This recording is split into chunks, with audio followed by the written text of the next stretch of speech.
go back to the beginning. Let's go back to the beginning. You said I was a mother. Yeah. Yes. So is that what you identify yourself as first, a mother? Yes. I definitely think that's when I first took and really embodied a role. I had my daughter, my first daughter. I got pregnant at 17. I had her at 18, and I really do claim that 18. Like, I just turned 18 before I had her. Just 18. Just turned 18. And I say it because at that time, there was a lot of judgment. Because I think when you're young, there's a lot of expectations from people of who you'll become, what you would do. And I think for everyone, there was this element of Mitchell's going to do this, she's going to do that, she's going to be a lawyer. And was that the path? Initially, yeah. Was that the path that you wanted to do, or the path that was bestowed upon you by your family and friends and they thought you should do this? I think it was something I was interested in. I think I always had this element of like, I lived with my nan for a while in the Caribbean. And so you were born in London? No, I was born in Dominica. Born in Dominica? I was born in Dominica, came over here when I was like 1, lived with my mom here. My mom had her own kind of challenges because she had me young. And I think there was a point where we went on holiday. I thought, oh my gosh, we're on holiday. And we talked about this the other day, actually, me and my mom. And I felt like I woke up one day thinking we're going to be going, get ready to go home. And she was like, she was going home and I was staying. Oof. And my mom is my first person to inspire me. She showed me what love is, unconditional love. She's that route for me. And when I was there, I just thought, oh, maybe I wasn't good enough. I think that's when I felt like maybe I could have been a better daughter. How old are you at this point?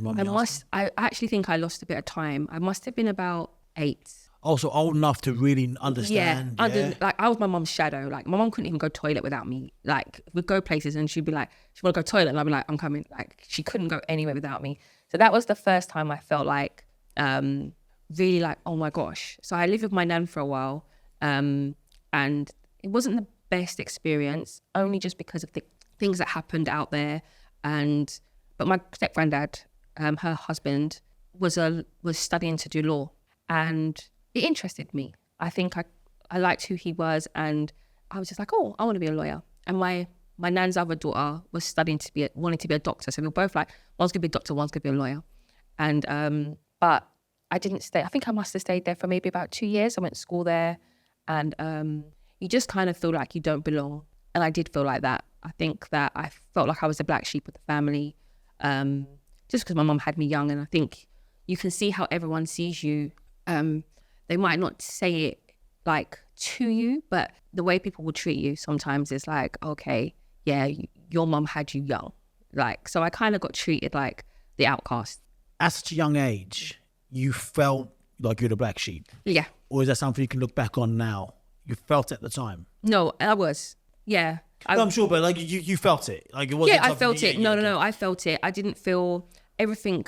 And I think my nan's got her own story, and it's not that I would never say I wasn't loved, but I was treated differently. I was treated like, when people introduce you, this is my daughter's daughter, and you kind of just feel like they wanted more, maybe more for my mum. And I didn't know the story for why I was there either. When I was there, I suffered abuse from someone from the church. So I went through like my own kind of tribulations that like a child, having to learn to navigate and protect myself. I didn't feel like I was protected. Without their mum as well. Yeah, without my mum. So when I came back here on holiday to visit my mum, I begged her. When there was a moment we got to stay together, I said, oh, please don't send me back. And she didn't.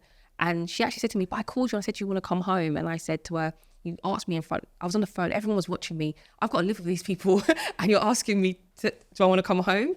So yeah, that was one of my first kind of lessons in like how to protect myself and survive. Because you very much are a survivor. I could have, from the things that I know about you, I could have said psychotherapist, mentor, life coach, survivor. Yeah. Because you always, I just spoke to somebody recently and he was like, always, a boxing reference, always stay in the fight. Yeah. No matter how much you're getting bashed up, how much you're getting your head jabbed off, or you're tired, or your ribs broken, your jaw's broken. Yeah. Always stay in the fight, because it takes just one punch. Yeah.